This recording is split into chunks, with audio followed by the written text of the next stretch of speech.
আবারও মুখোমুখি হচ্ছে লাতিন আমেরিকার দুই পরাশক্তি দল আর্জেন্টিনা ও ব্রাজিল। 4-1 গোলে হারের প্রতিশোধ নিতে আর্জেন্টিনাকে চ্যালেঞ্জ ছুড়ে দিতে চান ডন কার্লো আনচেলত্তি। বিশ্বকাপের আগে প্রীতি ম্যাচে আর্জেন্টিনাকে চায় ব্রাজিল। লাতিন আমেরিকার এই দুই প্রতিপক্ষের লড়াই দেখার জন্য মুখিয়ে থাকে গোটা দুনিয়া।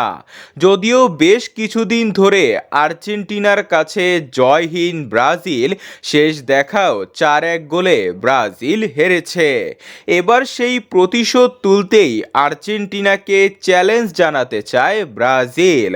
ব্রাজিলের হয়তো সময় খারাপ যাচ্ছে, কিন্তু ইতিহাস নয়, সময় পাল্টেছে।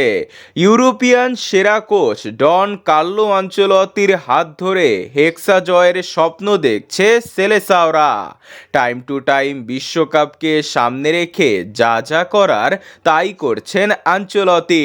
ব্রাজিলকে খেলাতে চান বড় বড় দলগুলোর সাথে, তাই এই পরিকল্পনার অংশ হিসাবে তালিকায় রেখেছেন ফ্রান্স, জার্মানি ও স্পেনদের মতো দলদের। বিশ্ব ফুটবলে রিউমার চলছে সিবিএফ এএফএ কে ম্যাচ খেলার জন্য প্রস্তাব পাঠিয়ে দিয়েছে।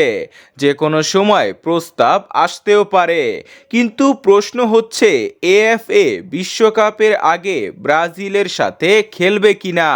লিওনেল স্কালোনি কি ভয় পাবেন? না, বিষয়টা এমন না। বিশ্বকাপের আগে এত বড় ম্যাচে প্লেয়ারদের ইনজুরির ঝুঁকি নিতে চান না স্কালোনি।